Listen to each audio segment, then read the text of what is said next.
Bien, creo que nos quedamos por acá, ¿verdad? Esta fue la última imagen que vimos.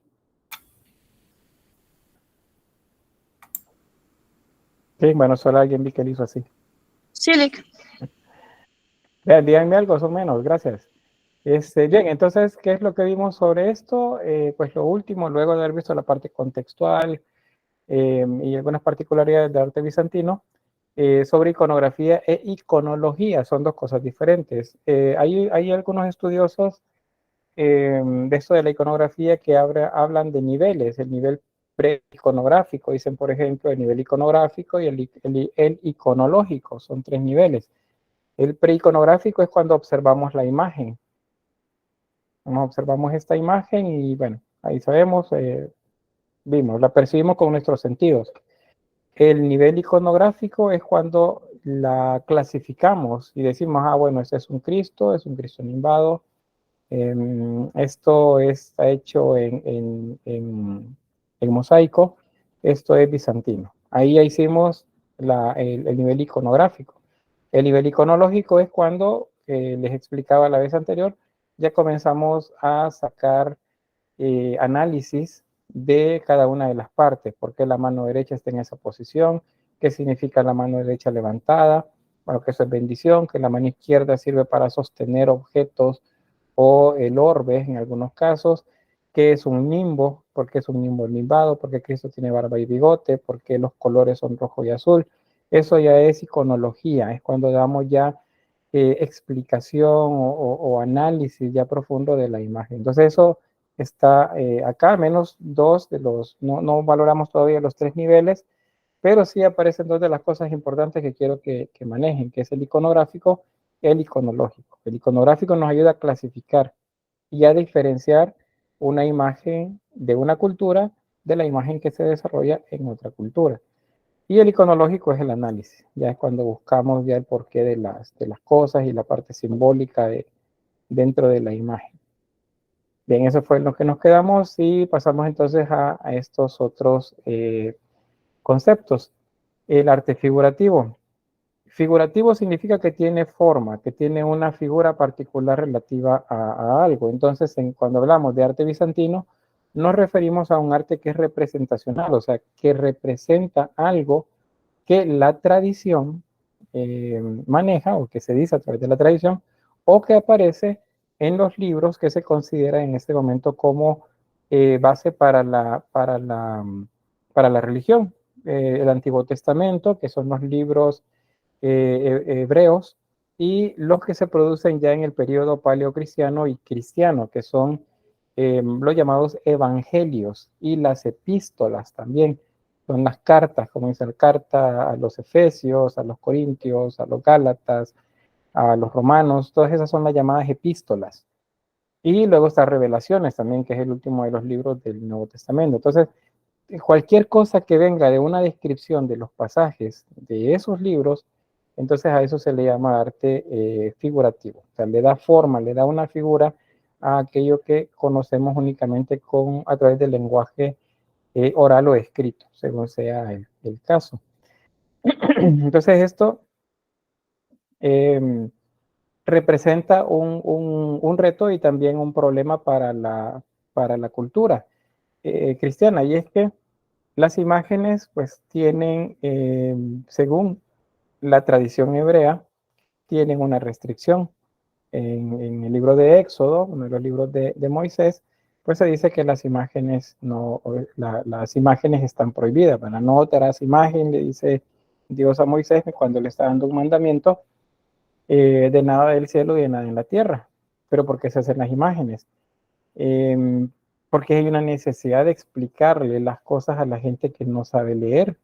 Y entonces la mejor manera de hacerlo es como una imagen. Es como dicen, eh, la Biblia de los iletrados es la imagen, en el caso, en la época medieval. Entonces, por eso es que se utilizó inicialmente la imagen. Eventualmente a la imagen se le fueron dando ciertos atributos, que son algunos de los que vamos a ver por acá. Pero, ¿cómo lo justificaban? Si había digamos, una ley que decía que no habían imágenes. Pues el mismo texto de Éxodo dice más adelante que Dios le pide a Moisés que le haga unas imágenes para que las coloque encima del arca de la alianza. Y dice, no, ¿cómo puede ser? Si ya le dijo que no se haga imagen. Pues resulta que ahí está, le dice que sí, que se haga a unos querubines, le dice, para colocarlos enfrentados, o significa uno frente al otro, en la tapa del arca de la alianza. Eso es lo que le manda. Entonces, bueno, entonces Dios sí permite que las imágenes se hagan siempre y cuando estén referidas a algo que está alrededor de la idea de él. Entonces se refería anteriormente a los ídolos egipcios, porque en el contexto egipcio es que aparece la prohibición. Entonces de esa manera lo justifican. Y va a ser cierto durante algunos siglos, pero al final va a generar fricciones. Eso lo vamos a ver más adelante, como las llamadas luchas iconoclastas, que es cuando hay prácticamente una guerra civil, por así decirlo, dentro del Imperio Bizantino, entre los que quieren imágenes y los que no las quieren. Entonces, eso es lo primero, arte figurativo, un arte que nos da imagen de algo que está en la naturaleza, de algo que existe en el mundo real, pero que lo reflejan de una manera como más simbólica. Hay dos tipos de arte que se hace de este arte figurativo. Uno es llamado profano y otro es religioso. Ambos tienen en común que nacen del interior del artesano o del artista, como decimos actualmente. O sea, se le ocurre, piensa cómo es algo y entonces lo grafica. Y al haberlo hecho, al haberlo pintado, entonces, o un sacerdote, por ejemplo, o él mismo siendo el sacerdote y él hizo el dibujo o la pintura, él dice, Dios me ha inspirado, esto es inspiración divina, Dios me dijo que lo hiciera. Entonces de esa manera se justifican las imágenes. De hecho, se maneja en algunas corrientes, al menos a nivel teórico, que para muchos o muchas personas, el arte es algo que viene de una fuerza sobrenatural. Y de hecho, probablemente si en su familia han admirado en algún momento el trabajo de ustedes, y les dicen, qué bonito el don que Dios te regaló. Entonces se le atribuye a esa habilidad que tenemos de representar la realidad, de hacer un arte figurativo, se le atribuye un origen divino. Entonces eso no es nuevo, eso viene desde hace mucho tiempo. Se piensa que si alguien puede dibujar, que si alguien puede pintar, que si alguien tiene esa habilidad de representar lo que está allá afuera, de abstraerlo y convertirlo en algo propio, se dice que es un regalo divino, tiene un origen divino. Eso es lo que dicen especialmente en un enfoque religioso, ¿no? A nivel académico, pues sabemos que tiene que ver con las habilidades que podemos desarrollar, igual que alguien más puede desarrollarlas trabajando carpintería, o alguien más puede desarrollar habilidades trabajando eh, alfarería, o alguien que trabaja, eh, ¿cómo se llama esto? Que hace ropa, costureros o sastres, por ejemplo, costureras de sastres. Esas son habilidades también. Y casi siempre se dice, no, es que ese es un don que Dios me dio, dice la gente que es muy religiosa, porque se le atribuye un origen divino. Entonces, en este momento así se ve. Si yo puedo hacer la imagen de Jesús y eso le gusta a los demás, entonces yo digo, no, es que Dios me inspiró. Él a través de sueños o a través de una revelación me dijo que esta era la forma como estaban los apóstoles, por ejemplo, alrededor de él en la última cena. Y eso se considera entonces válido, se considera cierto. Y se repite. O sea, hay alguien más que dice, no, me gusta bastante, lo voy a copiar. Hace otra pintura y se la lleva a otra iglesia, por ejemplo. Y hay alguien más la ve y la copia y se la lleva. De esa manera, al ir copiando el mismo diseño, es que se van formando los que se llaman íconos. O sea, una imagen que representa a un evento o a una persona de esas divinas en particular. Ahora, eso explica el arte religioso. El arte profano, significa que esta persona que tiene esa habilidad de crear, de recrear lo que está enfrente de él en el ambiente, puede hacer también una imagen, pero en este caso el arte profano está referido a aquello que no es religioso, a cualquier cosa que no sea religiosa.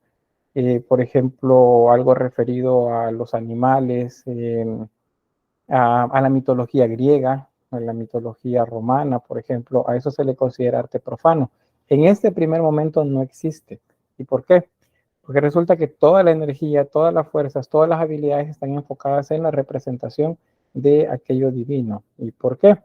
Porque estamos en la Edad Media. Y en la Edad Media el sentido de todo es teocéntrico. O sea, Dios es el centro de todo. Por eso es que no vamos a encontrar arte profano, aunque existe. Sí, sí, sí se da. En algunos momentos más adelante en mi historia lo vamos a ir viendo.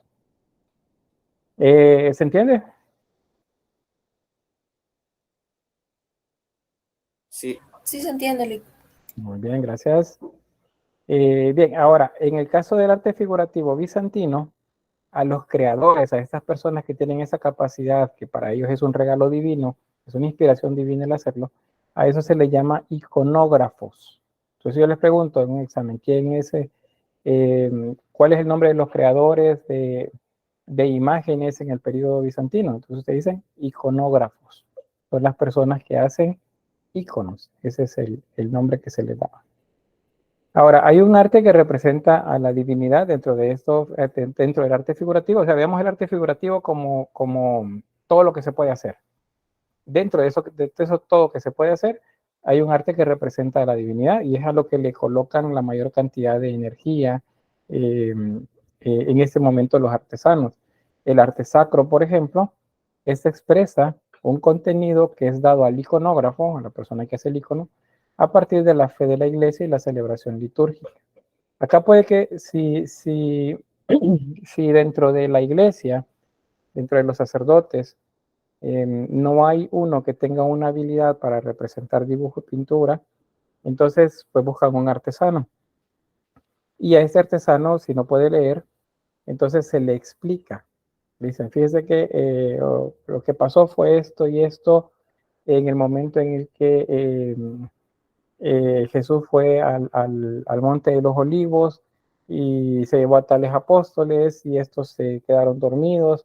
Y cuando despertaron estaba Jesús en medio de dos profetas, parece que es Elías ¿cómo se llama este otro? Moisés, creo que es el otro. Y entonces les explican. Y viene entonces el artesano y se convierte en un iconógrafo porque él, a partir de lo que le explicaron, se creó una imagen y a partir de esa imagen la dibujó. Luego la pintó y se las presentó y dicen, no, sí, esto es, Dios te ha iluminado, te ha dado el don de poder representar lo que sucedió. Toman la imagen y ya la ponen en la iglesia. Luego viene alguien más y dice, ah, esa imagen es real, es lo que representa. Entonces vienen y la copian. Y así la van copiando hasta que se vuelve un icono. O sea, es la misma imagen que se comienza a repetir. Acuérdense que las imágenes en este momento no son hechas para que la gente las venere o genere algún tipo de rito alrededor de ellas. Son necesarias porque hay que explicarle a la gente, hay mucha gente a la que hay que convertir al cristianismo, dado que Roma pues, ahora es la que tiene el control del cristianismo, necesita convertir a toda su gente al cristianismo y que abandonen las prácticas politeístas, entonces necesitan imágenes, porque es la mejor manera de explicarles. Así que esa es la razón de ser, pues, inicialmente digo. Ya en el camino fue pasando algo más, que es lo que desembocó en las guerras iconoclastas. Pero pues inicialmente esa es una función didáctica, se necesitan para enseñar. Bueno, luego acá vamos, ¿qué más? Bueno, la imagen, esa es una pintura hecha con mosaico, pero es prácticamente la copia de un icono. Alguien pensó que la imagen de Jesús era esta, le agregó barba y bigote, porque pues dijo, no, él es alguien apartado de Dios y los apartados para Dios tienen barba y bigote. Entonces también luego las palabras estas, nazareo y nazareno, que se confunden, son dos cosas diferentes. Jesús era un nazareno, pero no era un nazareo. Sin embargo, se le dieron características de un nazareo al colocarle barba y bigote. Y bueno, la mano, como ya saben, la mano derecha en actitud de bendecir, ya sea hacia el frente del cuerpo o hacia un lado del cuerpo, pero siempre en actitud de bendecir y con la izquierda sosteniendo un libro o un pergamino. Luego igual, un nimbo crucífero, acuérdense, nimbo es ese círculo que representa al sol que está atrás de las imágenes de aquellos que no murieron. porque los que murieron tienen un círculo igual, pero ese se le llama aureola, técnicamente hablando. Genéricamente nos hemos acostumbrado a decirles aureolas a todo eso, no, que la aureola del ángel. Pero los ángeles no tienen aureolas, tienen nimbo. ¿Por qué? Porque los ángeles no murieron, no mueren. Entonces, o al menos en la creencia que se tiene. Así que pues eso, técnicamente ese es un nimbo, no es una aureola. Genéricamente la gente pues le llama igual.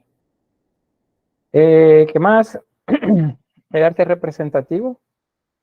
En este caso, la imagen sirve para darle forma o un escenario en algunos casos a aquello que la Biblia describe o que los libros que van constituyéndose en la Biblia describen. Por ejemplo, bueno, el ejemplo que dice acá, ¿cómo lo podemos comparar?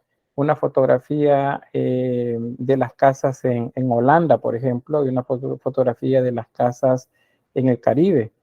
Eso nos da una idea de cómo son los espacios de habitación, ¿verdad? En cada uno de estas áreas. Entonces, el arte representativo sirve para eso, para darnos una idea de cómo fue aquello que sucedió en su momento. Y eso, por ejemplo, esta es la mesa en la que están servidos el pan y los peces. Si recuerdan ustedes, es un pasaje bíblico que nos habla acerca de la multiplicación de panes y peces. Entonces, la Biblia lo describe, pero dice quiénes estaban presentes, pero no dice dónde estaban sentados, cómo estaban sentados. Entonces viene el iconógrafo, él hace una imagen, en este caso esa imagen pasa luego a un mosaico, y presentan en este caso a Jesús en uno de los extremos, acá, y al resto de apóstoles alrededor de una mesa circular, o semicircular en este caso. ¿Por qué los presenta de esta forma? Porque no los puede poner alrededor de una mesa redonda, porque algunos de ellos estarían de espalda. Entonces se colocan todos de frente, acá, así como un poco apuñados uno a la par del otro, pero no importa que estén apuñados, lo que interesa es que sepamos que todos estaban reunidos alrededor de una mesa. Eso es lo que nos dice esto. Y ahí la mano derecha levantada de Cristo en actitud de bendecir, porque luego de bendecirlo fue que ¿cómo se llama? Se llevaron para repartirse. Y ya recordé esto de la circunferencia, es que es un cesto, no es una mesa, es un cesto. Y entonces nos aparece la mitad del cesto acá representado. Como si fuera de hecho una mesa, pero parece que es una mesa. Luego el simbólico, en este caso, pues bueno, más de algunos de los que vimos ya como arte paleocristiano, el buen pastor, por ejemplo, los corderos, que son una representación de Cristo, Cristo también representado como Adán, o como el primer Adán, como se le nombra también, y estas tienen la función de hacer pensar, reflexionar o asociar la imagen con un mensaje en particular. Dentro de esos tenemos, por ejemplo, imágenes de María, imágenes de Cristo, Jesús niño, que está relacionado, por cierto, con la representación de María. No aparece Jesús niño separado. Actualmente en el cristianismo católico hay una representación de Jesús niño separado, creo que le llaman el divino niño. Pero no es este el caso. Este es el hijo de María y por eso lo está sosteniendo ella. No hay representaciones de José, al menos tan abundantes en este primer momento. Son pocas las imágenes en las que se representa la familia, que sería José, María y el niño Jesús, pero son pocas. La mayoría siempre es María y Jesús. Representa esa relación únicamente. Que sobre esto, bueno, lo mismo que ya les había mencionado, el nimbo crucífero, el barbilampiño. En el caso de María, es una representación de María como joven. Los trajes siempre son azules, rojos, púrpuras, porque son colores asociados a los soberanos, en este caso al emperador, por ejemplo. Y si ellos son reyes, ellos son los seres más que especiales dentro de la idea cristiana, entonces era como lógico para ellos pensar que sus vestimentas eran muy ricas y por eso los vestían de esa manera, igual a Jesús y a todos los demás. ¿Alguna pregunta hasta acá? ¿O algún comentario?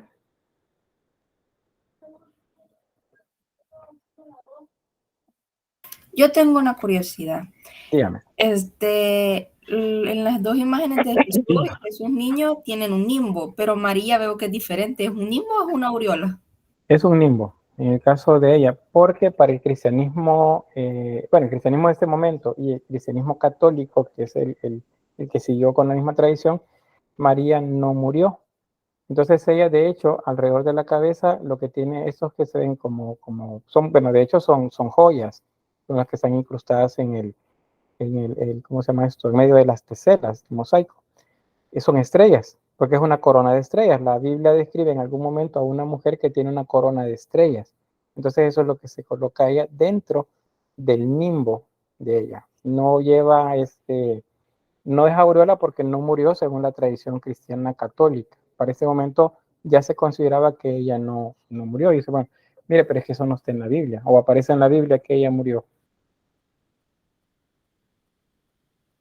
Oh, interesante. Pero preguntaba, ¿aparece en la Biblia que ella murió? No sé. ¿O alguien más que nos ayude? No, ¿No hay nadie que me ayude o no, Pues o no que murió? yo me acuerde, no murió, sino fue ascendida a los cielos por Jesús, si mal no Amén. recuerdo.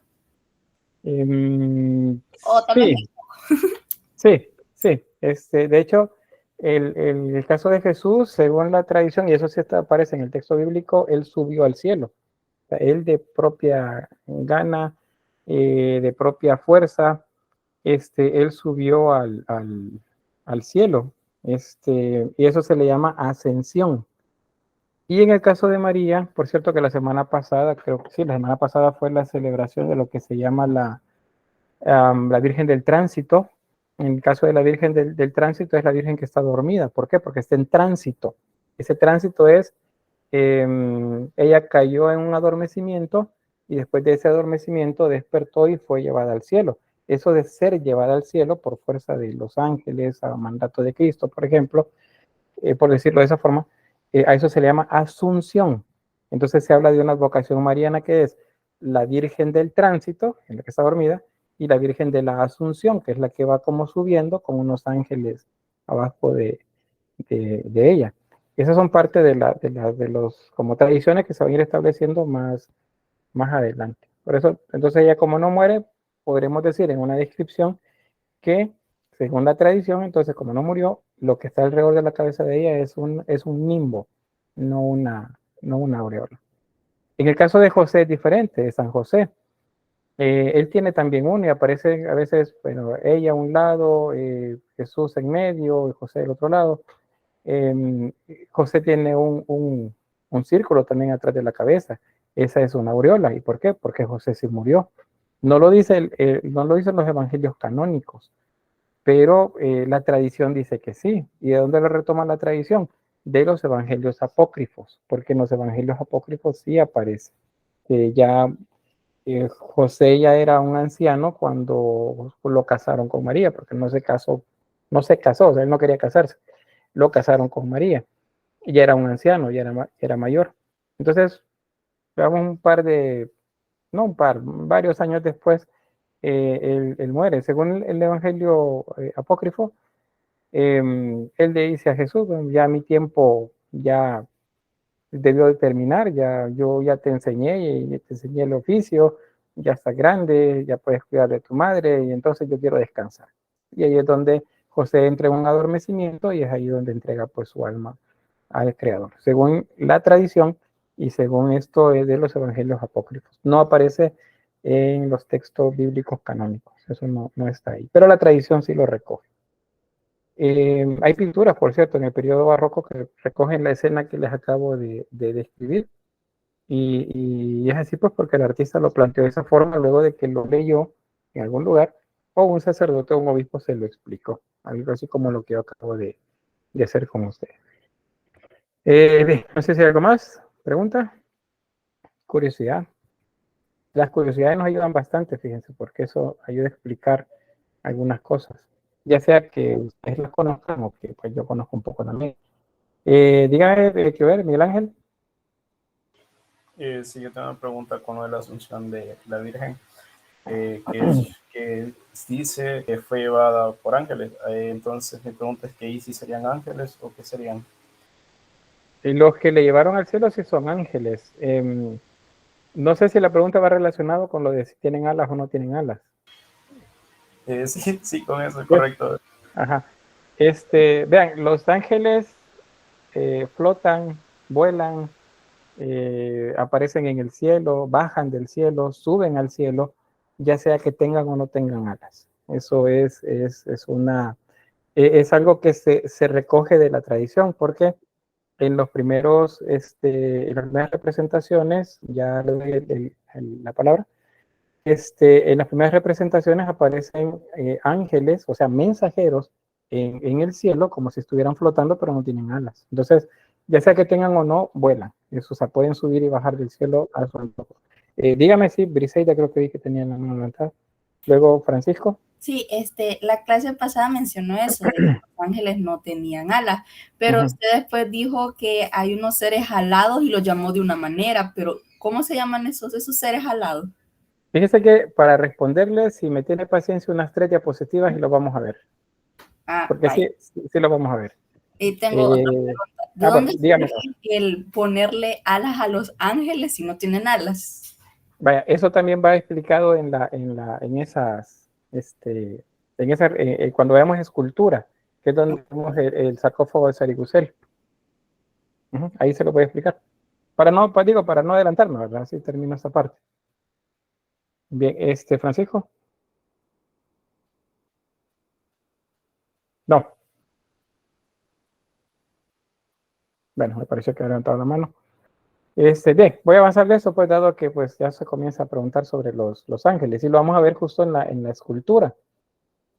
Para eso, pues vamos a comenzar primero a decir que la tradición artística en lo que se refiere a la escultura es principalmente romana y griega. De ello viene la tradición que luego se hereda para el arte que se desarrolla ya a nivel de Bizancio.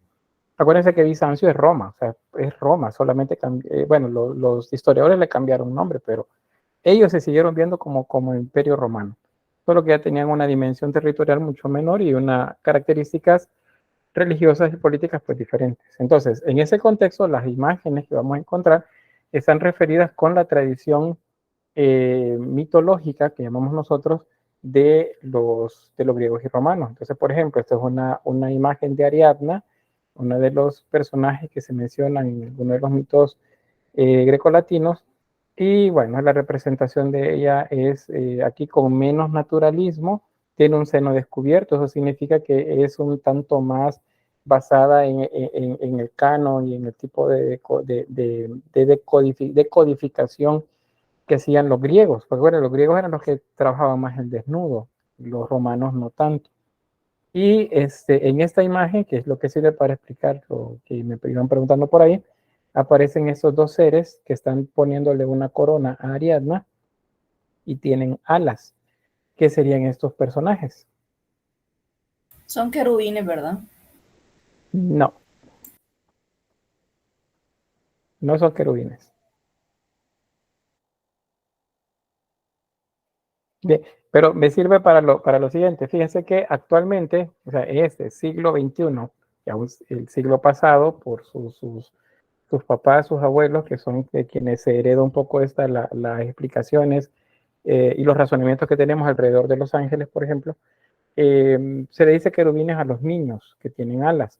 Se le dice serafines también, serafines y querubines a esos niños bonitos, gorditos, chapuditos en las pinturas con alas pequeñas que vuelan alrededor de los santos. Pues eso es actualmente, pero digamos actualmente, estamos en el año 2021 de nuestra era, o sea, desde que establecieron la era cristiana diciendo que Cristo había nacido en el año 1. Son 2023 años de historia. Entonces, esto no era el mismo significado hace 15 siglos, o sea, hace 1600 años. No era la misma explicación. Estos seres que ven acá, estos pequeñines, según la mitología greco-latina, son hijos de Venus y de Ares, o sea, de Afrodita y Ares, o Venus y Marte. Acuérdense, creo que les relaté en el ciclo 1 los amoríos entre Eros no, perdón, Eros no, y Marte y Afrodita, ¿verdad? Y producto de ellos, pues nacieron unos niños que tenían alas, que son Eros y Anteros. Pero según algunos mitos, tuvieron muchos más hijos. Esos hijos se representaban de esta forma, como niños pequeños, llamamos bebés, juguetones con alas. ¿Y por qué tienen alas? Porque el tener alas significa solamente que vuelan, que se mueven de un lugar a otro. Acuérdense en la representación de Eros, el amor Eros, es aquel amor juvenil, el amor de estudiante, podríamos decir actualmente, el amor de jovencitos que a inicio del año escolar está en este lugar, pensando que esta personita es la única, pero 2 meses después resulta que está en otro lugar, pensando que esta otra personita es única y que tiene los ojos más bellos. Y resulta que al final de año ese amor está en otro lugar. O sea, voló de un lugar a otro. Por eso tiene alas, por eso es travieso, por eso es un niño. Es la representación y digamos, el razonamiento poético que hacían los griegos acerca de esto. Entonces, por eso son niños y tienen alas. Vuelan, son traviesos. Luego acuérdense que en el caso de Eros, cuando nace el hermano, que es Anteros, que representa la pasión, el amor pasional, el amor, digamos, un tanto más adulto, más adolescente adulto, en ese caso Eros creció. Y la explicación es, según el mito, igual poético, es que el amor no crece si no hay pasión. O sea, apareció la pasión y creció el amor. Eso es como lo que explica esto de los pequeñitos. Entonces, cada vez que veamos niños de esa manera y el tema está referido a mitología grecolatina, entonces el nombre que le vamos a dar es amores. Hay otro término en italiano que es el de putis. Ese es el otro nombre que se le da a eso también y lo pueden encontrar en libros. Por ejemplo, por decirle, Diana rodeada de algunos putis. Esos putis son amores, o sea, son niños con alas, hijos de Eros y perdón, de Eros, no sigo dándole Eros, hijos de Ares y de Afrodita. Eso es lo que aparece acá. No son ángeles, no son serafines, no son querubines, no son nada de eso. En este primer momento. Bueno, aquí dice serafines, escupido, decía por acá. Pues bueno, ya explicaba eso. Francisco dice, es un recurso gráfico para que se sobreentienda que vuelan por medio de la asociación con las aves, más que gráfico visual. Eso es correcto. La idea es que vuelan. Si tiene alas, vuela. Eso es lo que significa. Porque ustedes, por ejemplo, si van a hacer que una persona vuela, digamos, van a hacer un superhéroe que vuela, lo primero que hacen es colocarle una capa. Vean estos superhéroes que vemos en televisión, en caricaturas, tienen capa. ¿Por qué? Porque vuelan. Porque nos acostumbraron que los superhéroes necesitan una capa para volar. Luego, si vieron ustedes a Los Increíbles, ahí va la explicación porque luego los superhéroes no usan capas. Pero eso es como la manera como la cultura popular pues retoma esos temas también, de si vuela o no vuela. El caso es que eso va a cambiar, pero antes que veamos que eso cambia, voy a mostrarles otras imágenes en las que aparecen otra vez seres que tienen alas.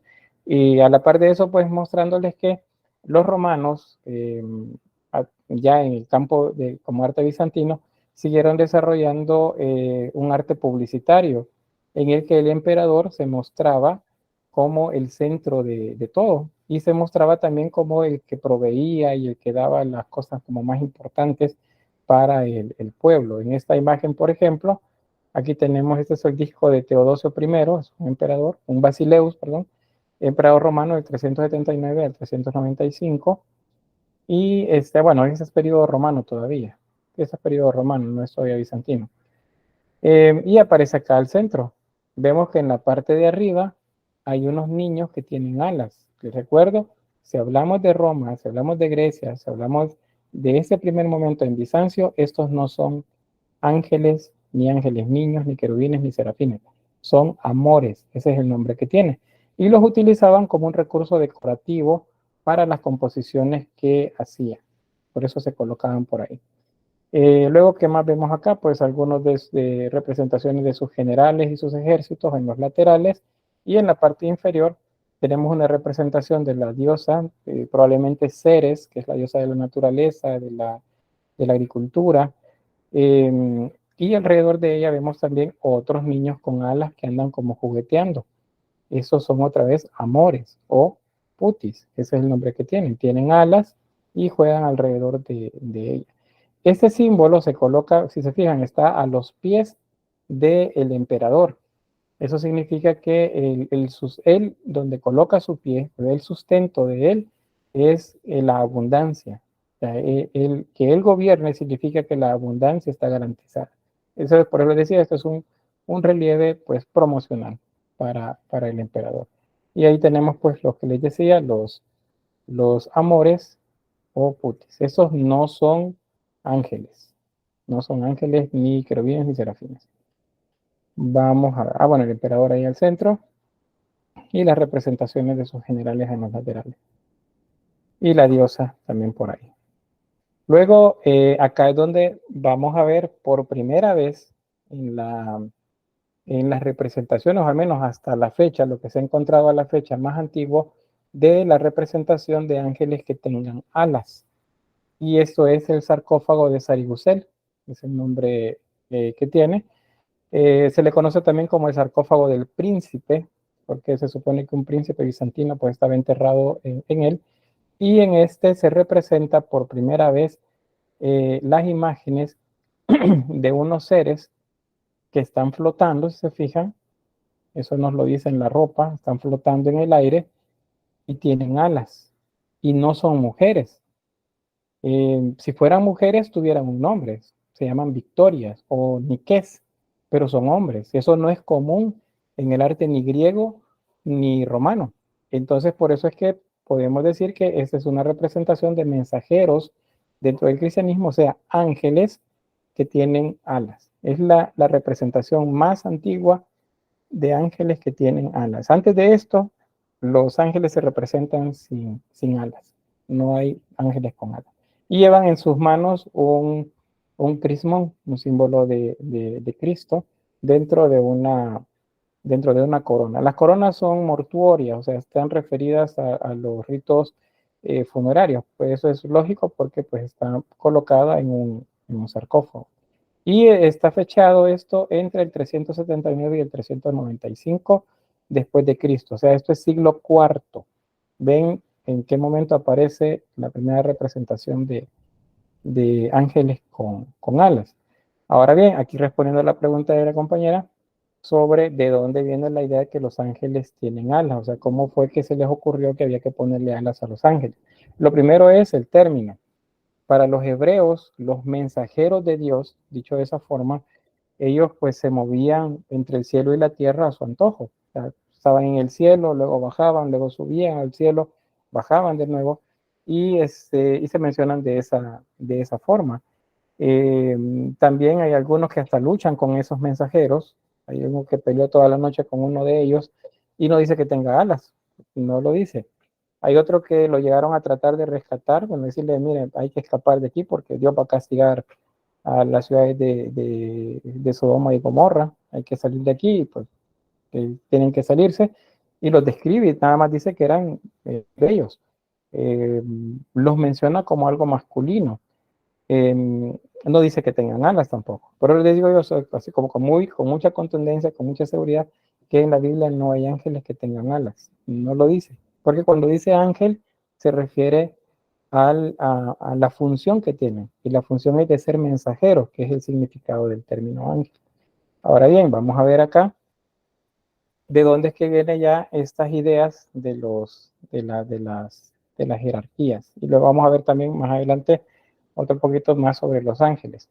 Bien, sobre la jerarquía de los ángeles, primero decirles que pues esto no es nuevo, entre más o menos por la época en la que se producen estas primeras imágenes de ángeles, que sería un sacerdote llamado Pseudo Dionisio de Areopagitia, él escribe un tratado, un libro, en el que se refiere a una jerarquía celestial, O sea, él refiere a partir de haber leído los textos hebreos, o sea, el Antiguo Testamento, y lo que se dice en el Nuevo Testamento, establece una jerarquía de aquellos seres que mencionan esos textos y que están cerca de Dios o que son mensajeros de Dios.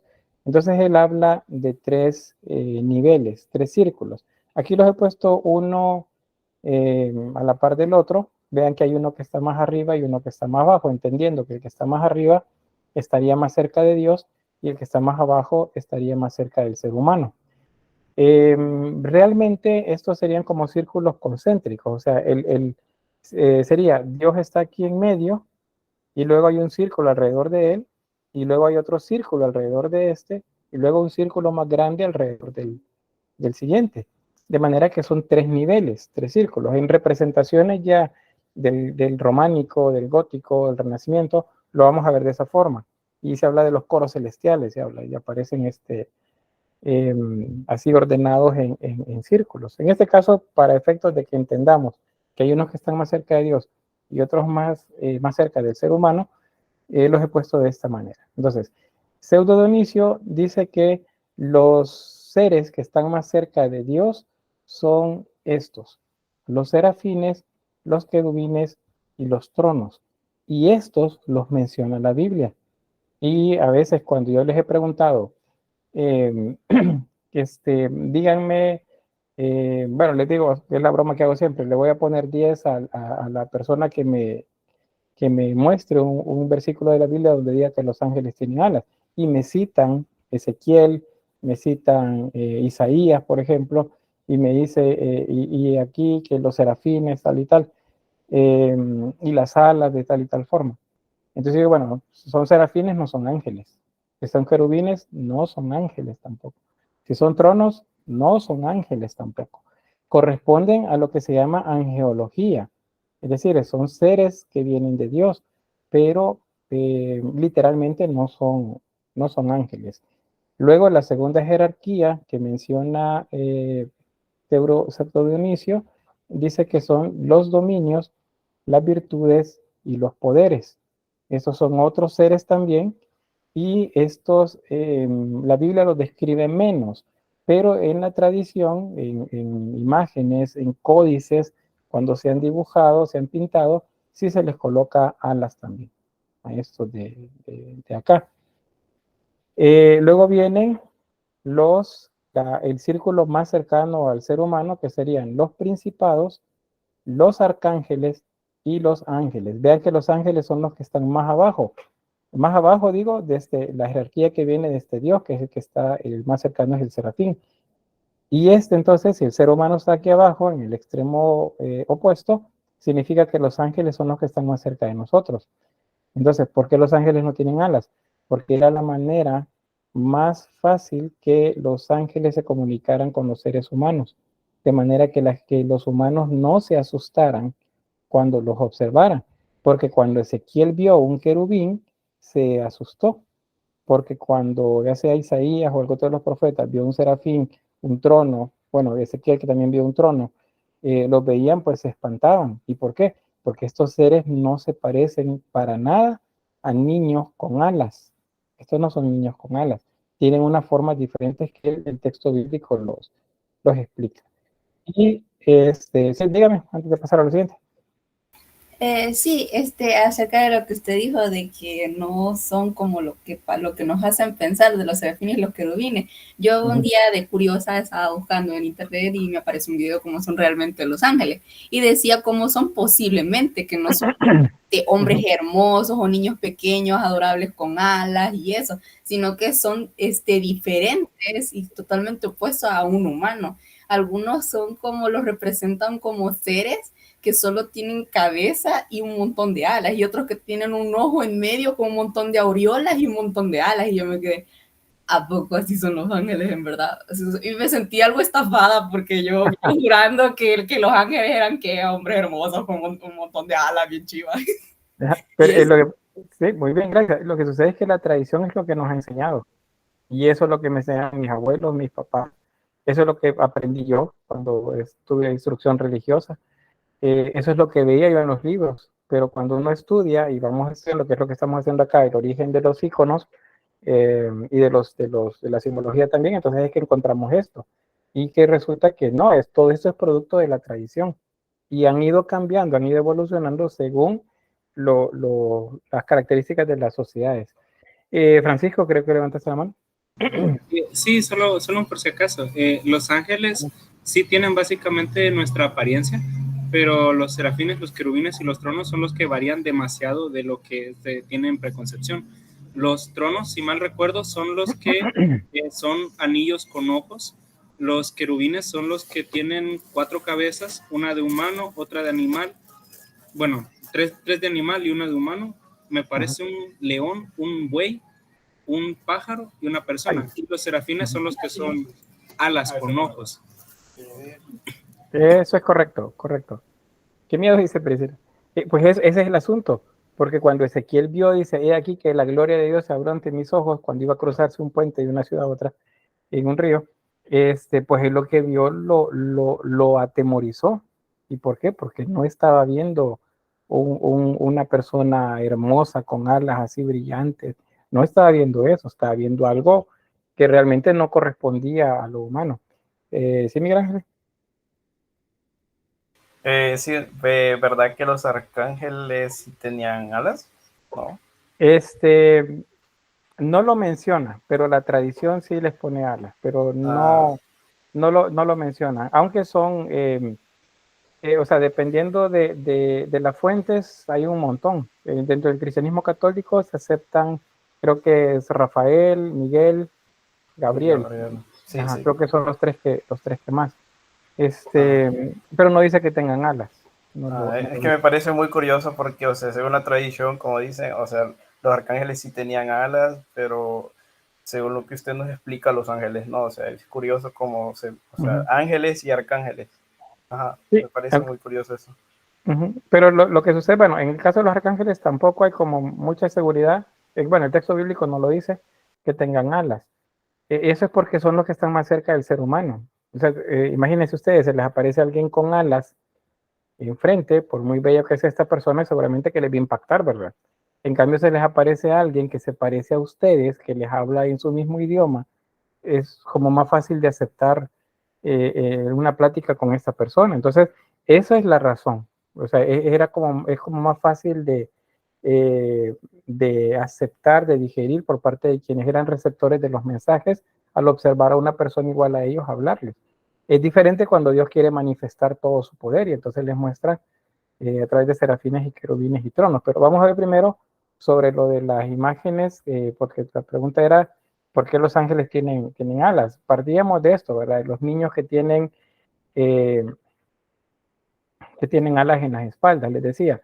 El nombre de estos es amores, así se les llaman a estos en Grecia y en Roma, así se les decía, amores. Durante el periodo bizantino, en el arte que no era completamente religioso, pues se siguieron usando. En algunos casos simplemente como un relleno decorativo, no tenía ningún significado particular. Pero eran básicamente estos, niños que tenían alas. Puede que lo confundamos o digamos que es Eros o que es Anteros, que son los otros que veíamos. En el caso de Grecia, el nombre es como más claro, este sí lo hemos estudiado, ¿se acuerdan? Las Nike. ¿Cuál es el otro nombre?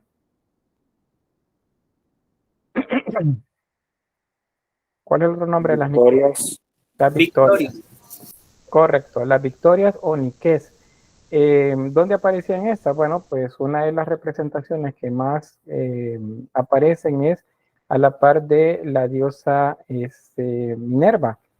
En el caso de la Minerva nuestra, allá en la universidad, si ustedes han ido a ver la escultura, pues solo tiene el escudo con la gorgona o la medusa pues colocado ahí, pero no tiene una victoria en la mano. Sin embargo, la mitología, dentro de las representaciones griegas y dentro de lo que se explica en la mitología griega, ella sí aparece con una victoria en la mano. ¿Y por qué? Ella es la diosa también que representa la guerra justa. Entonces aparecía siempre con una victoria en sus manos. Entonces, las victorias tienen alas, vuelan. ¿Y por qué? Pues la victoria va rápido, va adelante, es la que gana. Entonces, por eso debería de tener alas. Me voy a hacer un flash forward acá. Nos pasamos al siglo XVIII y resulta que viene la Revolución Francesa y entonces luego viene la emancipación de los pueblos, la separación del Estado y la religión, el establecimiento de los estados modernos, de las libertades, lo que promulgaba la Revolución Francesa, la libertad, la igualdad, la fraternidad. Y entonces vienen los procesos de independencia en América también y en otras colonias, en otras partes del mundo. Y para rememorarlo, para que la gente lo recuerde más bien, se colocaron monumentos que representaban la libertad. Y esa libertad la colocaron como esta, una niqué. Le pusieron alas y las pusieron arriba de los monumentos. Si ustedes ven el monumento en la Plaza Libertad de la capital, y dicen, no, es que el ángel que está ahí arriba. No, técnicamente no es un ángel, es una niqué, es una victoria. O dicen, ustedes están en México, en la capital, y dicen, vamos a ver al ángel, el monumento al ángel en la ciudad capital de México. No es un ángel, es una niqué o es una victoria. O sea, técnicamente ese es el nombre que tiene. Por tradición, por desconocimiento, le llamamos ángeles, pero no, son niqué. Entonces las niqués también son un antecedente de por qué los ángeles tienen alas. Ahí, bueno, ahí está. Lo otro es Eros. Acuérdense, Eros crece en algún momento, ya les explicaba por qué, y se convierte también en un joven. Entonces tenemos a Eros como un niño o lo tenemos como grande, o representaciones de niños con alas, que son los amores. Otra representación greco-latina, o sea, de Grecia y de Roma, es el dios Mercurio. Mercurio era el mensajero de los dioses, es decir, que él tenía que moverse rápido de un lugar a otro. Entonces sus sandalias y su casco o sombrero, su cofia, tenía alas también. ¿Por qué tenía alas? Porque tenía que volar. Ese es el símbolo. ¿Sí? O sea, si quieren que alguien vuele, que viaje rápido por los aires, tiene que tener alas. Como decía Francisco, es un, ¿cómo se llama? Un recurso gráfico o visual, nada más que nos dimensiona la idea de que vuela, nada más. Entonces, todas estas ideas de seres que tenían alas fueron el antecedente para que dentro de la idea del cristianismo, a los ángeles, que ángel significa mensajero, les pusieran alas. Y ahí es donde aparece el sarcófago, bueno, para volver acá, la primera representación, que son los dos ángeles del sarcófago de Sarigusel. Ven que son hombres, porque en ese primer momento a los ángeles se les dota de apariencia masculina. No dice la Biblia si son hombres o si son mujeres, y eso tampoco lo dice. En la tradición va a depender de la época que se muestren masculinos, femeninos o andróginos, cualquiera de las tres posibilidades, pero va a depender de la época. Si vemos inicialmente en Bizancio, prerrománico y románico son masculinos, gótico son masculinos, renacimiento se vuelven más femeninos, en el barroco son un tanto andróginos o masculinos, por ahí. Entonces depende de la época, se han ido cambiando en su apariencia. Pero bien, vuelvo para acá. ¿Alguna pregunta o comentario?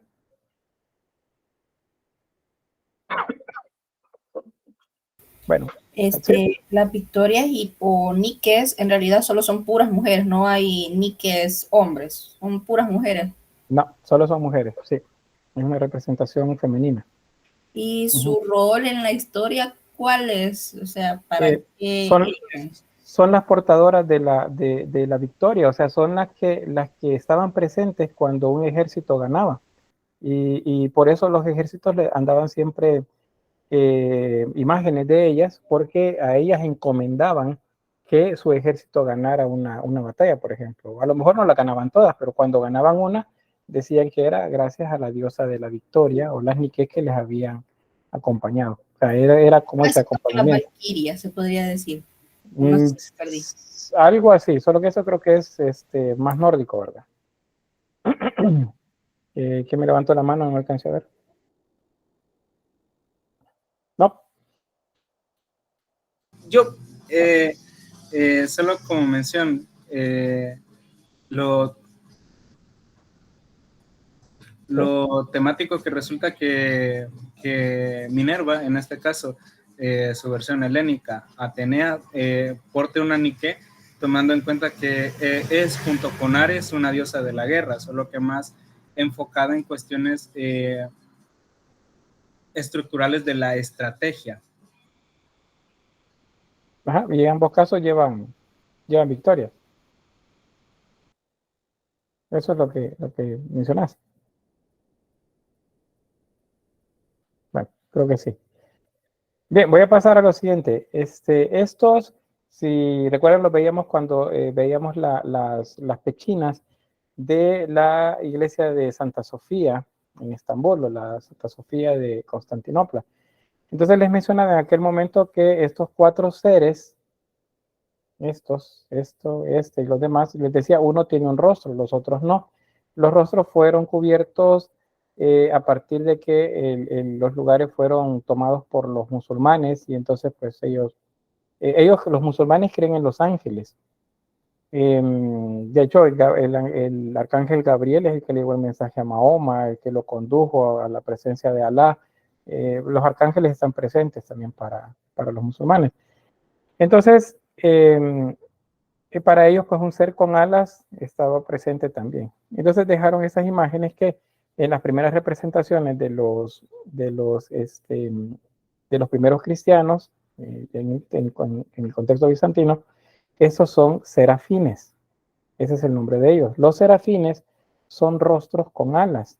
En la descripción que hace la Biblia de ellos, dice que son seres, dice, que tienen un rostro, bueno, dice que tienen rostro, pero no dice muchos detalles sobre eso. Y dice que tienen, por ejemplo, 6 alas. Con 2 alas, dice, cubren su cuerpo, con 2 alas vuelan y con 2 alas cubren su rostro. ¿Por qué cubren su rostro? Porque según Dionisio de Areopagitia, los serafines son los que están más cerca de Dios.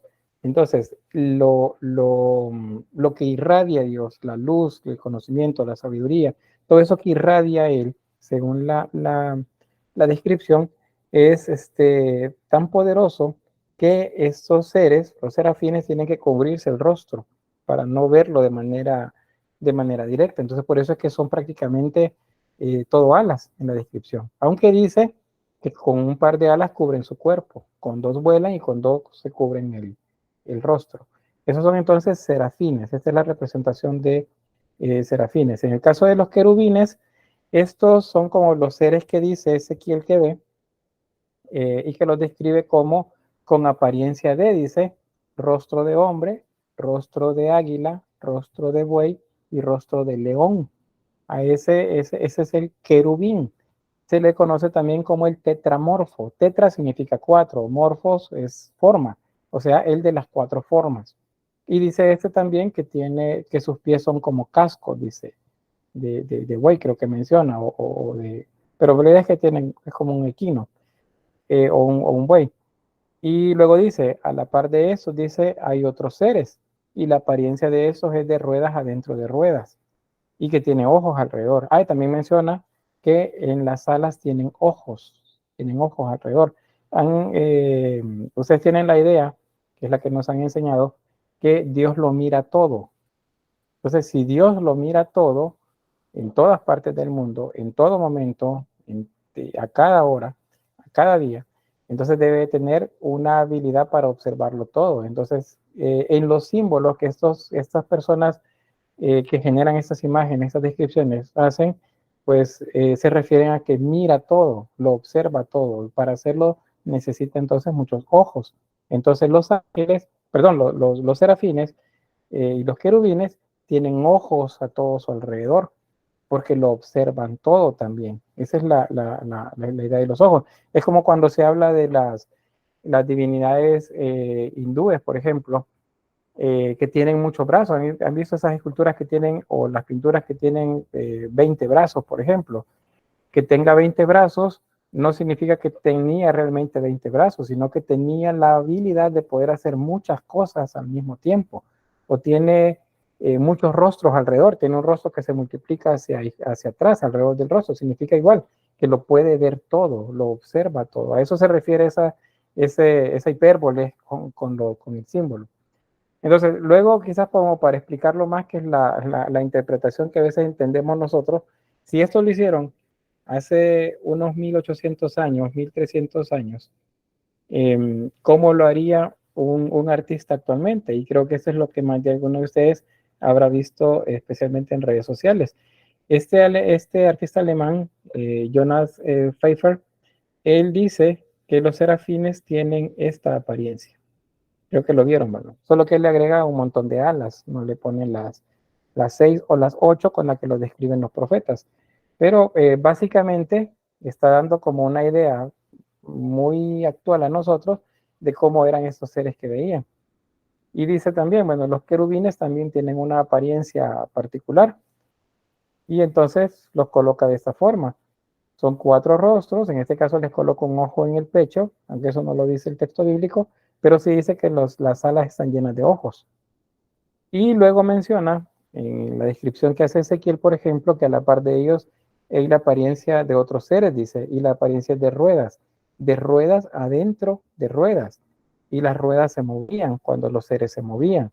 Y las ruedas estaban rodeadas de ojos, dice. Entonces, en la descripción visual que hace este artista, pues él dice que son así, que tienen esta apariencia. Entonces, esta sería como una apariencia muy actual de esta primera triada cercana a Dios. Tenemos el más cercano son los serafines. ¿Y quiénes son los serafines? Pues estos son los que cantan. Por eso en el texto dice que ¿qué es lo que cantan? Me dice, son los que cantan santo, santo, santo es el nombre del Señor. Y eso es lo que cantan eternamente. Son los serafines. Por eso, cuando el símbolo cambia y los serafines dejan de ser lo que dice la Biblia para ser lo que los artistas quisieron poner, que son estos niños gorditos con alas o estas cabecitas con alas, entonces, ahí, si se han fijado ustedes, hay algunas representaciones que tienen instrumentos musicales, tienen una arpa, tienen un violín, tienen una guitarra, cualquier otro instrumento de cuerdas. A esos que tienen instrumentos se les llama serafines. Y a los otros niños que tienen alas también, que están alrededor, se les llama querubines. Pero ese es como el símbolo que le habremos dado en los últimos quizá 400 años máximo. Quizá 300 años para acá es cuando ya es uniforme que eso lo veamos de esa manera. Pero no es el origen de la imagen en su primer momento. De los tronos al final se olvidó completamente la forma y se les coloca como niños también, con alas, cabezas con alas de niños, más bien, cabezas de niños con alas que se colocan abajo de las representaciones de la Trinidad Santa, abajo de la Virgen. Por ejemplo, la Virgen, esta imagen de Guadalupe, tiene un ángel abajo, perdón, tiene un niño con alas abajo, ¿verdad? Ese niño sería una representación de un trono. ¿Por qué? Porque los tronos son en los que se transporta la divinidad o Dios, es decir, es lo que lo sostiene, si es que necesita algo que lo sostenga, ¿verdad? Esos son los tronos. Los querubines están a mitad de distancia y los serafines lo que están más cerca. Esa sería como la explicación sobre el origen, pues las representaciones, el tipo de imágenes que sí dice la Biblia que tienen alas y que en este primer momento los van a representar más fielmente a lo que dice el texto bíblico. Pero eso va a cambiar, se le va a agregar poesía, se le va a agregar símbolo, de manera que se vean cada vez más estéticos y más aceptables por las personas. Por ejemplo, a ustedes les dicen, cuando alguien les ha dicho de manera muy cariñosa que sueñes con los angelitos, y ustedes soñando con angelitos gorditos con alas, ¿verdad? Hay niños chapuditos rubios, morenitos, que saltan de un lugar a otro. Pero imagínense ustedes realmente supieran que esos angelitos con los que van a soñar son estas cosas, probablemente no es sueño, sería una pesadilla la que van a tener, porque la impresión era grande la que tenían estos profetas cuando veían eso. O sea, no la tenían fácil al ver estos seres enfrente de ellos. Era diferente cuando les mandaban un ángel, porque el ángel se veía igual a ellos. ¿Me entienden ahora la simbología dentro de la Biblia? Yo creo que sí, ¿verdad? Ahí sí estamos con completa claridad. ¿Sí? ¿Algún comentario? Sí, dígame, ¿quién me levanta la mano? Miguel. Vaya, entonces con lo que nos ha comentado, se podría decir que en algunas interpretaciones católicas, pues, en algunos cuadros, bueno, yo he visto, por ejemplo, un cuadro donde, bueno, como no se sabe cómo es Dios, pero así lo interpretaron, sale, yo supongo que es Dios, ¿no? O sea, sale Dios y en medio, en el centro de él, sale como un ojo. O sea, eso es como viene interpretando, o sea, que ese ojo significaría lo que, o sea, que Dios ve todo. Dios ve todo, sí, correcto. El ojo que lo ve todo es un símbolo egipcio. Y de ahí es donde lo retomaron los cristianos. O sea, no fue un invento del cristianismo, sino que lo retomaron de los egipcios. Es el ojo de Horus, el ojo que lo ve todo. De ahí es que lo retoma. Claro, diga, dentro del contexto cristiano y multiplicado durante muchos siglos en el cristianismo, entonces, pues, para quienes dicen, bueno, yo soy cristiano y a mí ese símbolo me pertenece. O sea, el ojo que todo lo ve es Dios. No me vengan a decir que salió de los egipcios, pero efectivamente salió de los egipcios. Igual las representaciones de seres con alas, acuérdense que para los mesopotámicos, babilonios, sumerios, acadios, persas, asirios, los seres con alas existían, los grifos, las esfinges, todos esos seres existían ahí. Y resulta que los hebreos fueron esclavizados por estos pueblos, entonces de ahí es donde viene donde permea, digamos, el mensaje, ¿verdad? Ellos, no digo copian, pero tienen esa influencia de esas imágenes que observaban y entonces ellos las transforman en su interpretación de los seres divinos que tienen alas. O sea, es bien como hacer propio un símbolo. Y ya luego, en el contexto cristiano, pues pareciera que el cristianismo fue quien lo instituyó como propio.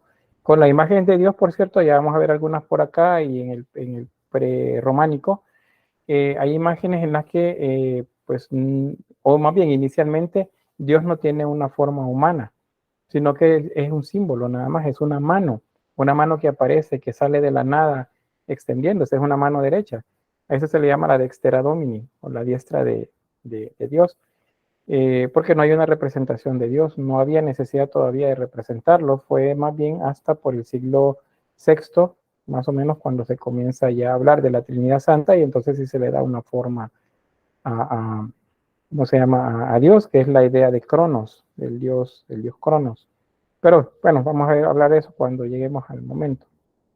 No sé si alguien más había pedido la palabra, creo que sí. Sí, yo quería preguntar algo. Los querubines, las 4 cabezas, ¿qué simbolizan? Porque veo que tiene un león, un toro y un águila. ¿Qué simbolizan esas 3 cabezas más la humana, que supongo nos representa como a nosotros? Sí, vaya, en las representaciones de esta época, el buey es un símbolo de la fuerza y de la cercanía con la tierra. Es parte, digamos, de lo que viene con la agricultura. El león es un símbolo de la fuerza, de la energía. Es igual que el águila de la sabiduría, porque se eleva más alto, también es un símbolo de lo divino. Y el ser humano es una representación de los, ¿cómo se llama esto? De los ángeles. En el caso, acuérdense, los ángeles no tienen alas, sino la representación de un ángel. Esta es como, digamos, la interpretación que le dio el que describió originalmente al ser.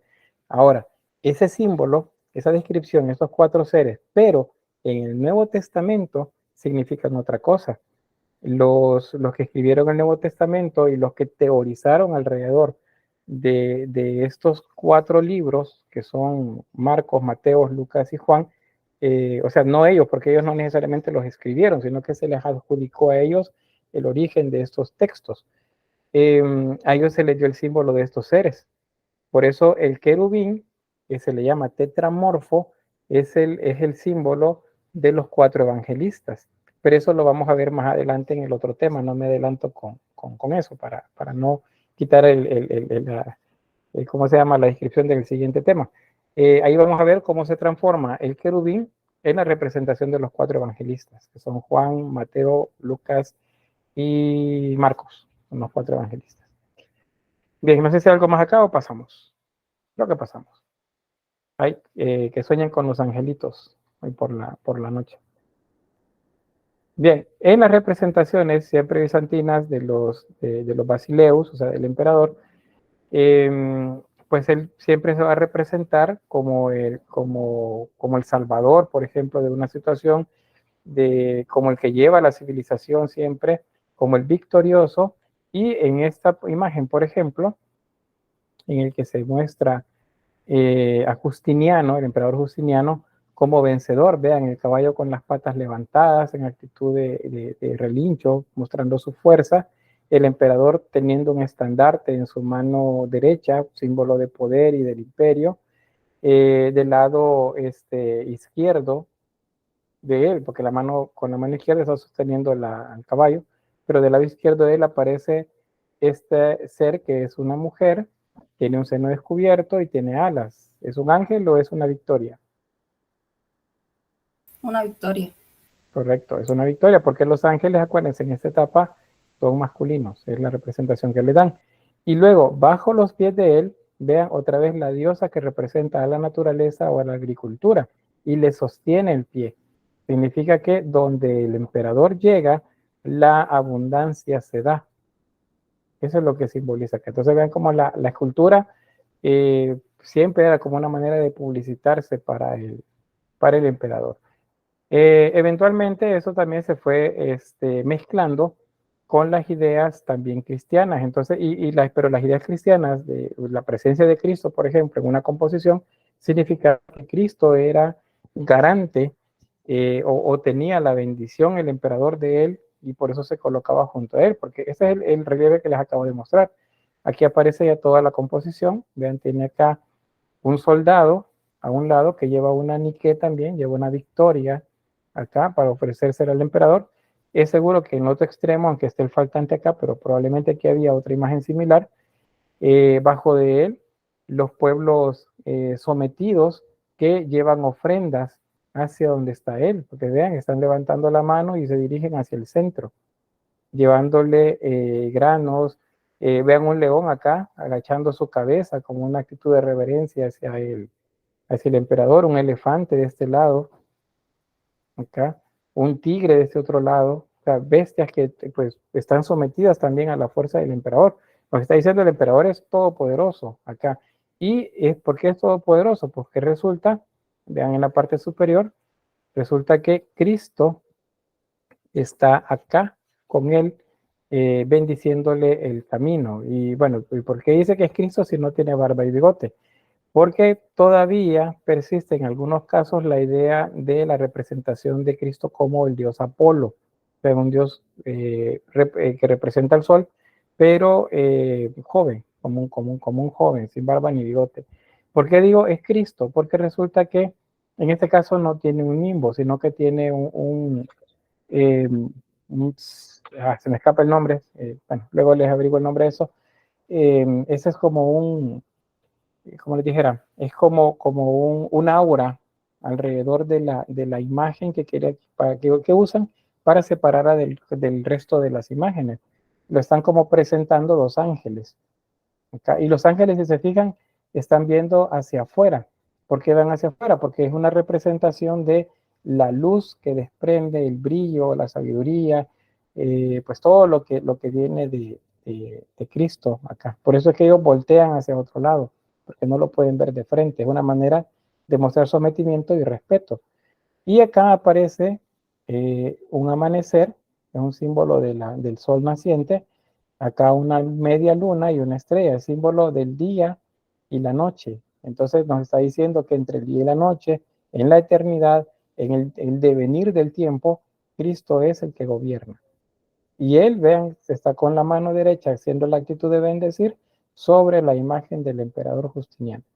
Entonces, de esa manera es como se justificaban en el poder ellos y se mostraban victoriosos siempre. Eso que les acabo de explicar, pues yo esperaría que sea lo que ustedes me escriban cuando la imagen salga en el examen, que me digan, mire, si eso significa esto, esto y esto. Pero pues para tener ahí que tengan las pistas, les voy a dejar imágenes. Bueno, perdón, las indicaciones acá de qué es lo que son. Eso les debe ayudar para la hora de estudiar. Ahí están, así va a aparecerles en el material que les voy a compartir. Bueno, de hecho ya está en el aula virtual, lo pueden descargar.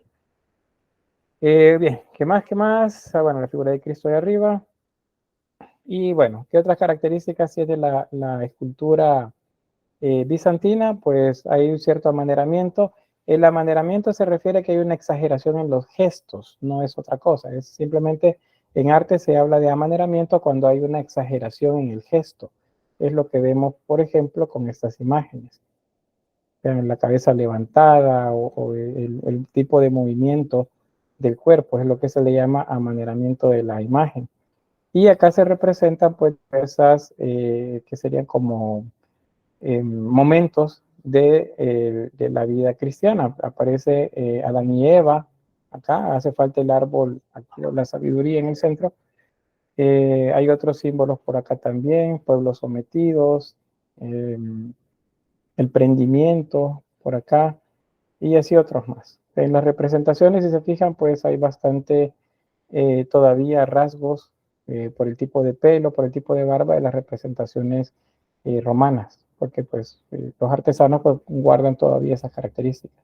Uniformidad y rigidez se refiere a que los cuerpos, a pesar de tener cierto movimiento, no son naturalistas, y la mayoría pues se ven iguales, es decir, tienen las mismas características en cuanto a sus ropas.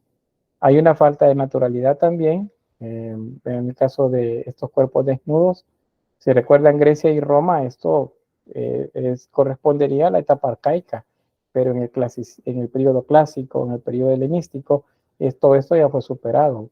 En el periodo romano, todo esto había quedado atrás. Ahora vuelven otra vez a representarlo, pero es porque tratan la manera de no hacer las cosas tan naturalistas porque consideran que eso sí puede molestar a Dios. O sea, no es tanto la representación de la divinidad, sino que lo hagan real, muy, muy real. Eso no se debe hacer. Luego, trazos geométricos y follaje estilizado desprovisto de naturalidad. Eso pues lo vemos en algunas imágenes también. ¿Qué más? ¿Qué más? Bueno, las imágenes del emperador, por ejemplo, comienzan a perder naturalismo, les decía. Hay mucho retrato todavía, pero referido al emperador, al Basileus. Y poco a poco va a ir convirtiéndose únicamente en imágenes de la divinidad. Aquí tenemos otro más, este es propiamente bizantino, y en este caso es la imagen de María en un trono, de la Virgen María sosteniendo al niño. Los iconos marianos son así como bien particulares, muestran ciertas características de que se le atribuyen a María.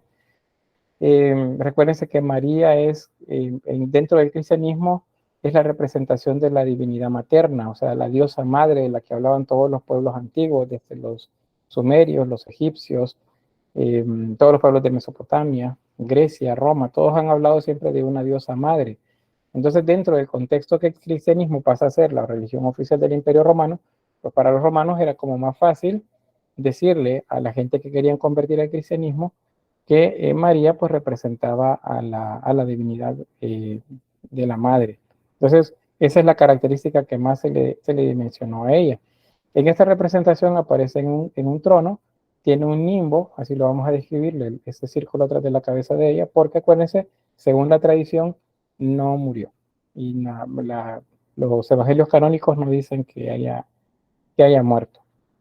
Luego, en esas representaciones de acá, esos probablemente son apóstoles, los que están aquí a los laterales, y luego pues el trono, donde está ella sentada, Cristo en su regazo, con la mano derecha otra vez, en actitud de oración.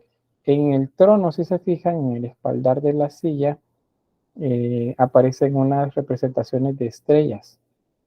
Eso es una representación del cielo estrellado. Poco a poco, esas estrellas van a pasar al manto que la cubre, porque va a ser una representación también de la bóveda celeste. ¿Y por qué? Porque resulta que en algún momento, los textos bíblicos se refieren a una mujer que tenía al cielo en su manto,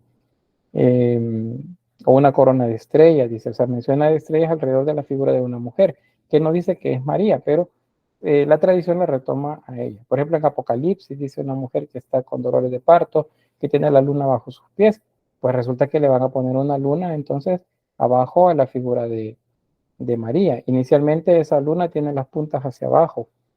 Ya luego, más adelante, con las victorias que tiene el cristianismo en contra del Islam, entonces simbólicamente se va a colocar la imagen de los musulmanes, que es la media luna creciente, se va a colocar abajo de algunas representaciones marianas para mostrar que el cristianismo venció al Islam y por eso tiene la media luna abajo. En el caso de los que no son católicos, a veces dicen, bueno, he escuchado que dicen que la Virgen tiene unos cuernos abajo de ella y que esos cuernos son símbolos del diablo. Pues ni el diablo tiene cuernos, ni esos dichosos cuernos son cuernos, es una media luna creciente. Y eso, bueno, lo vamos a ver explicado en imágenes más adelante también. Bueno, quiero ver por acá. Francisco dice que soñó con un trono una vez y luego dice que del mismo modo son reutilizados muchos dioses y demonios paganos para una mayor familiarización a la hora de las conversiones por medio del sincretismo de las creencias que llegaba a los no creyentes del cristianismo. Correcto, se utiliza los recursos con los que se disponen en el momento. A ustedes no sé qué podría decirles que sería una representación del diablo actualmente, porque probablemente el diablo con cola, rojo, con alas de murciélago, con cuernos, con colmillos, con barba puntiaguda y bigotes puntiagudos, probablemente no les cause temor. Pero hace 1200 años a la gente le daba miedo que le representaran al diablo rojo o azul, porque eran los dos colores que le ponían. No sé si a ustedes actualmente la imagen de Slenderman o algo por el estilo es lo que les daría miedo. O alguna de las imágenes estas que nos ha creado Hollywood acerca en las películas de terror. O sea, cada época ha tenido características para los seres malignos que son las que han hecho que realmente incidan sobre la mente de las personas y les cause miedo, que es lo que buscan con estas imágenes. Pero me adelanté un poquito ahí de las explicaciones que vamos a tener más adelante para referirme pues a eso de las medias lunas que tiene la Virgen a veces bajo los pies también. Que ver qué más. David dice, mi mamá, una chancla.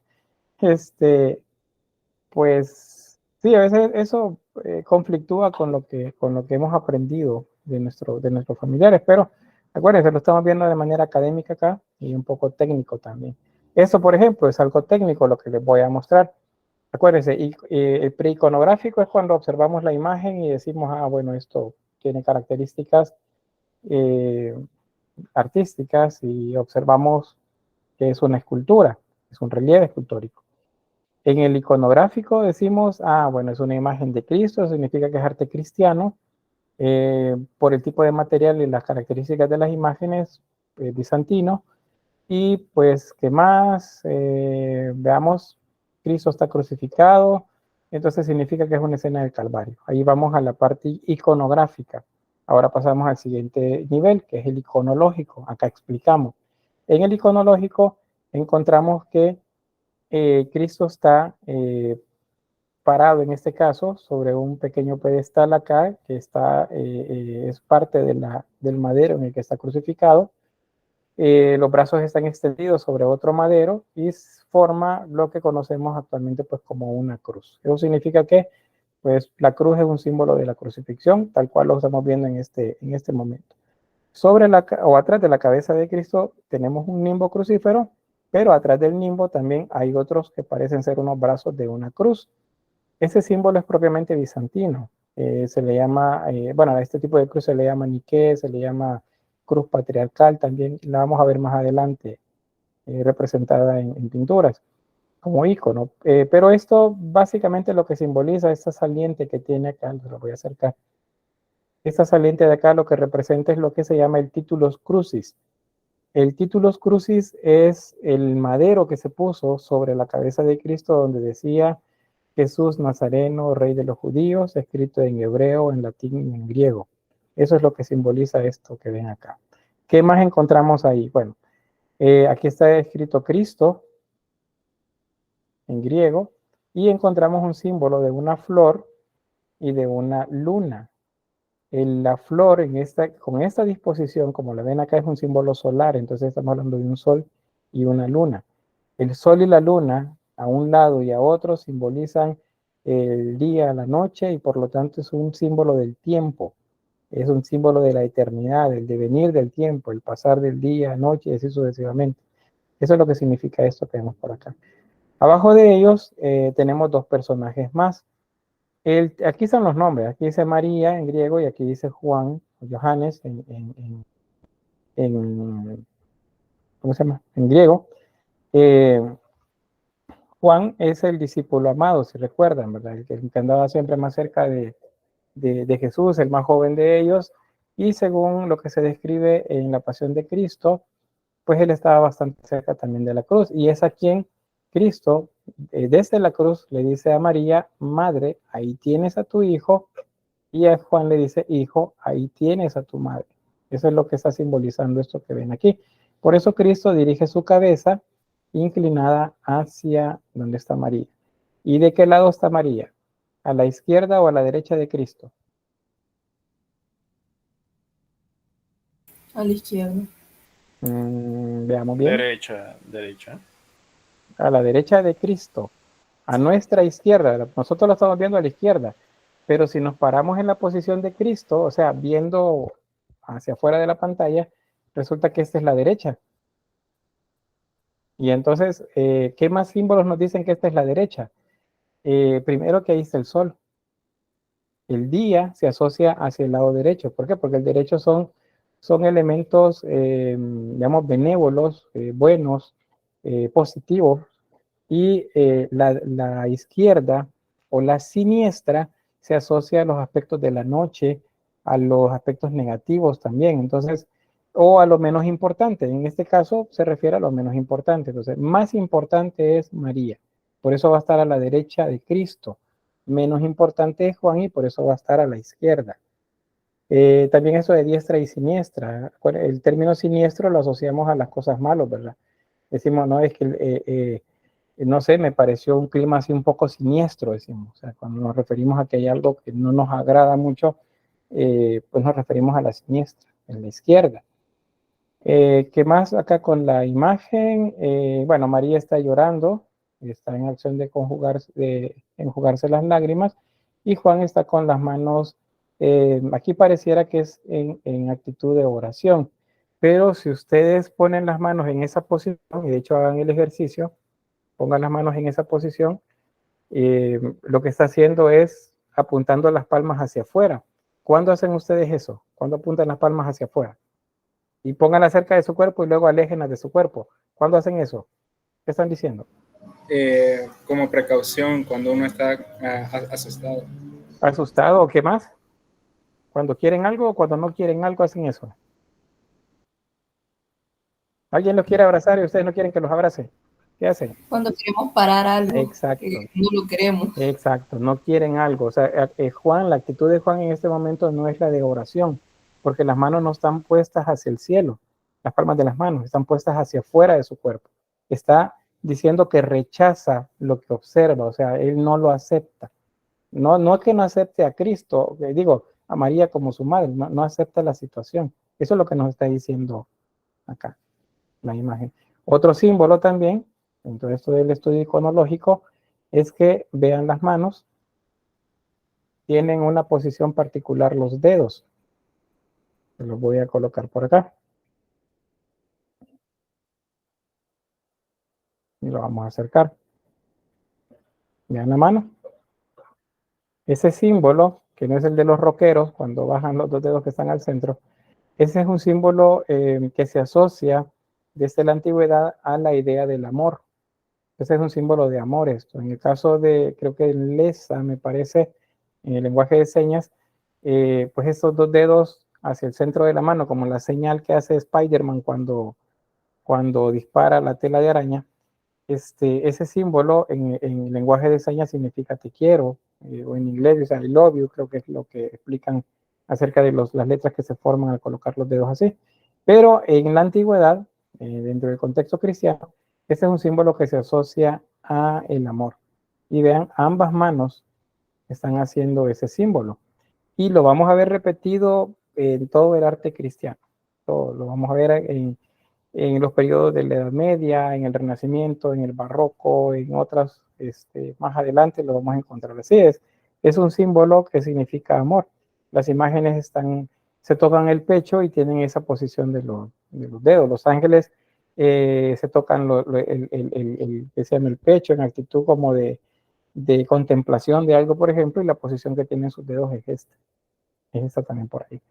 Ahora, ¿qué más? Otros símbolos son los clavos. Aquí hay un clavo en cada mano. El texto dice que fue clavado en las manos, pero si eso fue cierto, que lo clavaron, probablemente fue en la muñeca de las manos, no en las manos, por todo lo que implica la crucifixión y el estar colgado de un madero. No era una articulación fuerte la palma de la mano, probablemente no fue ahí, pero pues ese es un símbolo igual que se adquiere. Vean, en los pies hay dos clavos, no tres como estamos acostumbrados a observarlo, y eso es por una razón. Esto es una explicación simbólica que tiene que ver con la numerología bíblica. Esto de la numerología bíblica es que hay algunos números que aparecen en la Biblia que se asocian a determinados aspectos. Por ejemplo, el 4, ya sea en unidad o en decena, o sea, 4 o 40, están asociados a los evangelistas, están asociados a la penitencia. ¿Por qué? Pues 40 días pasó Cristo en el desierto. 40 años vagó el pueblo judío en el desierto. Entonces el 4 es un símbolo importante. Entonces vemos aquí 4. Pero el 4 también para los griegos y para los romanos, especialmente en el caso de que explicaba la existencia de todo lo que existía en la tierra. Eso es todo lo que fue creado. Los griegos decían que las cosas fueron creadas con 4 elementos. ¿Cuáles eran?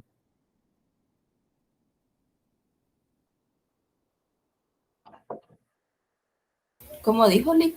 Los griegos pensaban o decían, afirmaban, que todo lo que ha sido creado en el mundo fue hecho a partir de 4 elementos. ¿Cuáles eran?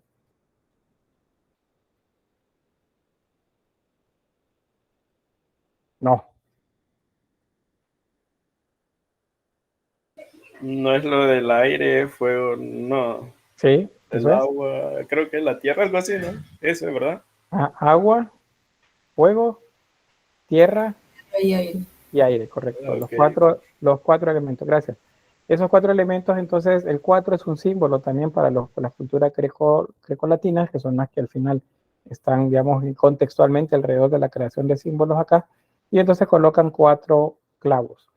En las primeras representaciones va a tener 4. En la medida que avanzamos en el tiempo, digamos siglo 7, siglo 8 en adelante, va a comenzar a tener 3 clavos, y eso lo logran a partir que cruzan las piernas, colocan un pie encima del otro y entonces reducen a un clavo acá. Pues, ¿en qué momento pasa de 4 a 3? Cuando el 3 comienza a ser un número importante también dentro de la numerología, especialmente del Nuevo Testamento y la iconografía general del cristianismo. ¿Qué es eso? Las 3 divinas personas, la Trinidad Santa, son 3, ¿verdad? Dios Padre, Dios Hijo, Dios Espíritu Santo. Entonces son 3 clavos y colocan 3 clavos a las representaciones de Cristo. Si ustedes ven 3, ven 4 en el Renacimiento, en el Barroco, eso responde a que los intereses ya de los artistas pues ya fueron como muy, muy variados, no atendieron, digamos, un canon específico dictado por la iglesia, sino a los símbolos que ellos también iban agregándole a gusto propio a las imágenes, ya no necesariamente inspiradas por Dios, por ejemplo, sino también algún conocimiento que ellos tenían acerca de la misma naturaleza, y iban colocando sus símbolos ahí. Esos símbolos son los que sirven, o esas pinturas, perdón, o esculturas, sirven de referencias para otra gente y otros comienzan a copiarlas, y ahí es como se va multiplicando la imagen. Bien, voy a pasar bueno, acá les queda igual señalado esto, los clavos, el sol y la luna, y el símbolo de la mano, que pues deben de saber reconocerlo, porque lo vamos a ver bastante seguido y hasta en la cultura popular. Bien, otra imagen de un crucificado. Vean que esto es como le llamamos retablos a estos. Eso se cierra. Aquí adentro de esto hay una bisagra, igual acá, que hace que esta sea una puerta y esta otra, y se cierra. Y luego al abrirlo, entonces observamos todo, digamos, el misterio. En este caso observamos otra vez un Cristo crucificado, 4 clavos. En este caso acá arriba tenemos 4 ángeles. Acá vean, aunque solo aparece la mitad del cuerpo, en este caso son ángeles. ¿Por qué son ángeles? Porque tienen forma humana y tienen alas. Ahora ya podemos decir, si tienen alas son ángeles. ¿Por qué? Porque ya es un símbolo común para el cristianismo en esta época. Acá es el mismo crucífero.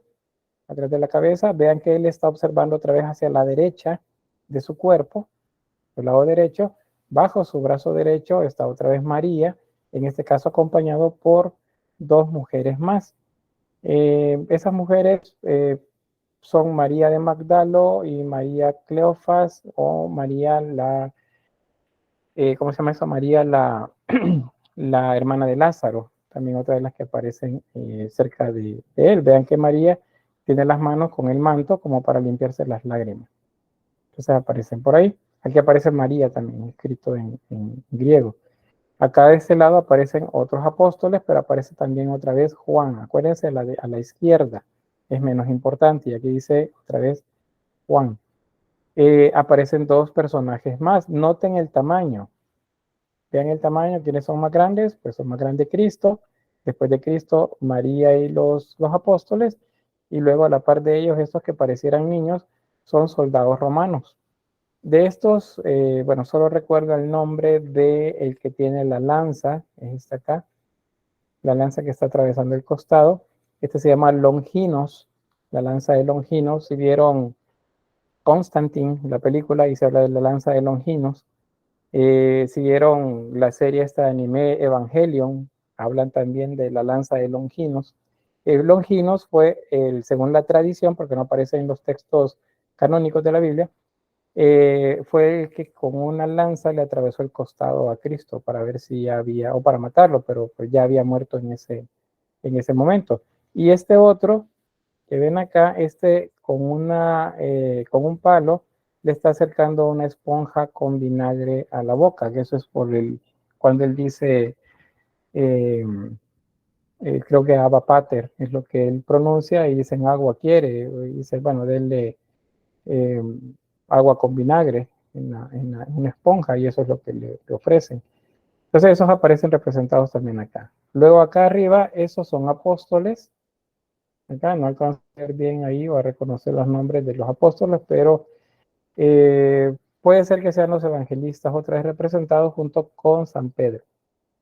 Acá en esos de acá. Y en la parte inferior, estos son los monarcas. Es el emperador, el Basileus, y la emperatriz. Vean que tienen esta cruz que tiene otro símbolo ahí arriba. Eso, acuérdense, se llama el título crucis. Es una cruz Nike o una cruz de victoria. Ese es el nombre que se le da. Y la emperatriz tiene en la mano izquierda un círculo que tiene una cruz encima. ¿Ese círculo qué significa? A ver si alguien recuerda. ¿Qué es esa esfera?